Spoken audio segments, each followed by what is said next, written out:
Hi everyone, I'm back with another video for you as promised. Today I'd like to talk about what your optimal settings for your camera would be. I know when I just started out with photography, that was the worst thing for me to try and figure out which settings go where. So I'm going to make your life a heck of a lot easier for you, so stay tuned.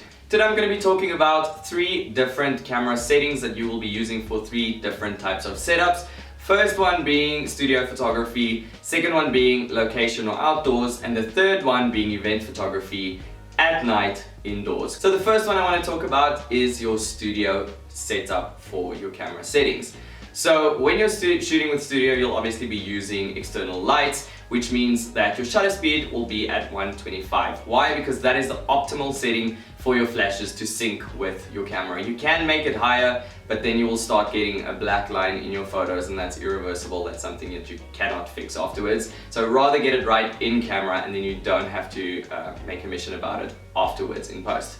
That'll be your shutter speed. Then usually I shoot my aperture at around between 5 and 6.3 really, depending on what the skin tone is of my client. It'll go up or down depending from there. This is just on a white background. I usually shoot on a white, a grey and a black background. We'll go through all the settings for those as well. And then in terms of ISO, your ISO is literally at 100, not at auto. Please make it 100. That's your automatic lowest that you can go for, because you will be using studio flashes, so there will be enough light for it. Your aperture should really be the key that's bringing your light up and down.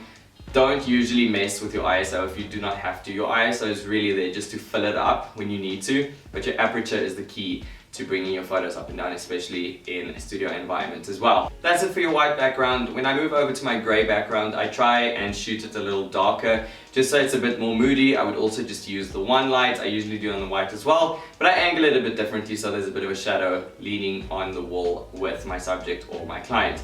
For that, I would leave the settings the same, 125 for your shutter speed, 100 for your ISO, and then my aperture I would usually range between 11 and 13, just to get that little bit of a mood effect, like I said, and that give your photos that dynamic image feel that you want. Same thing for the black background, 125 shutter speed, ISO at 100, and your aperture you would really want between 11 and 13 as well, also depending on skin tone.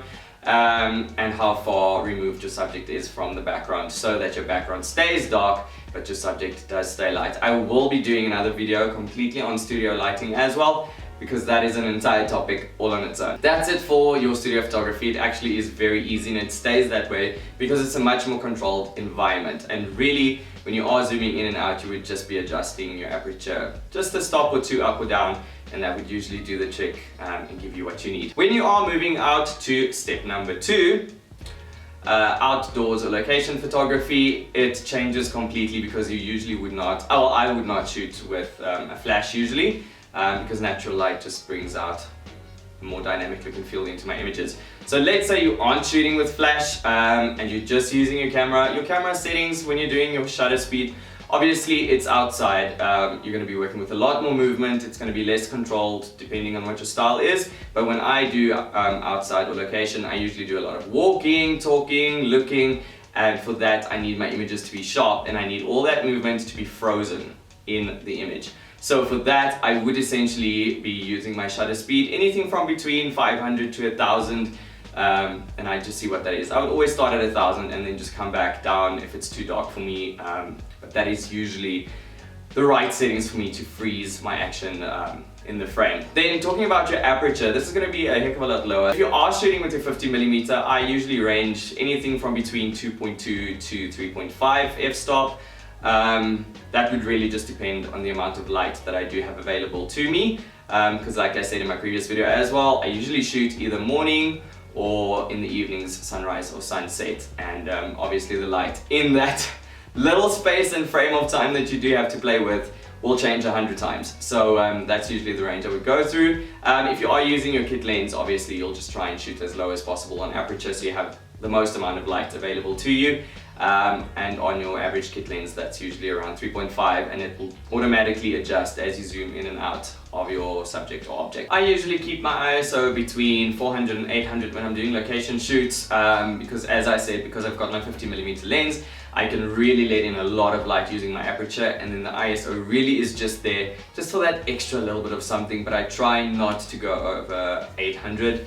If I really have to, it'll be 1600, but I would never go over that, not for location shoots at all. So that is for me optimal settings for outdoor photography or location, and that's literally like I said, like outdoors, underneath treetops, sunset, sunrise. So depending on where you would be shooting, your aperture would usually be your defining key to bring your photos light up and down. Then the third one I would like to talk about is when you are going out and you're doing events.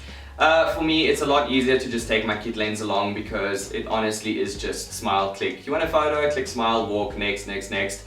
And it's just the easiest one for me to be using, and I don't want to make a fuss about it, so that's the lens that I use. I also do not have the advantage of using a 50mm and standing way back to take a photo, especially when I'm doing big groups, because you honestly don't have that amount of space. Usually it's more confined, you're in a lobby and you can only take like half a step back to take the photo.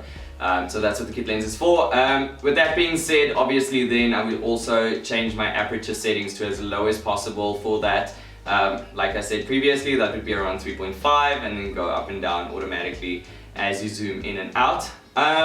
Flash settings, because I will be using an external flash for that, as it is at night and indoors, you need a little bit of extra light.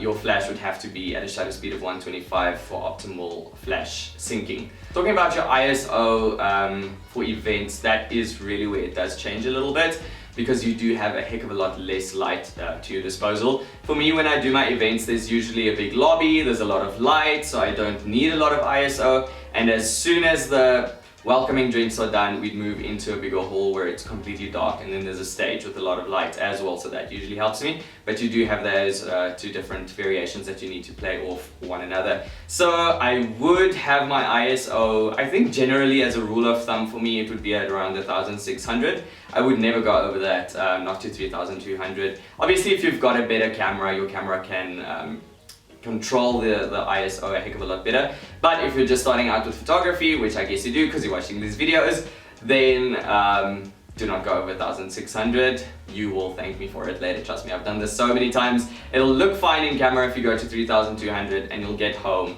and everything will just be a mess, because it is a digital enhancement of light, and that is the last thing you want. Your pictures will be fuzzy, it won't be sharp, it won't be focused, and your client will not be happy with those images. So please do not do that. So that's the settings that I would use for my events. It's really basic, and then as I said, I would literally usually then for events, because I've got the kit lens on, there's not much I can do about the aperture to bring in more light because it's already at its lowest. Then I would usually adjust my ISO between 800 and 1600, depending on how much light there is, but usually there is just enough for it. And I will be talking about how to use your flash and your external flash in these settings in a complete other video, because like I said, that is a whole story all on its own. So those are your three sets of settings that I would recommend using. One for studio, one for location, and one for doing events. This has helped me for the last couple of years, I can't even tell how many.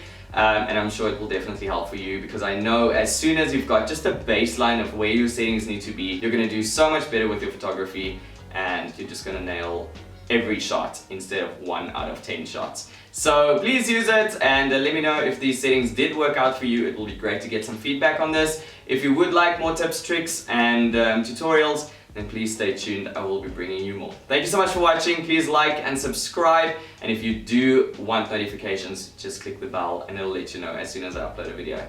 Thank you so much. That's it for me.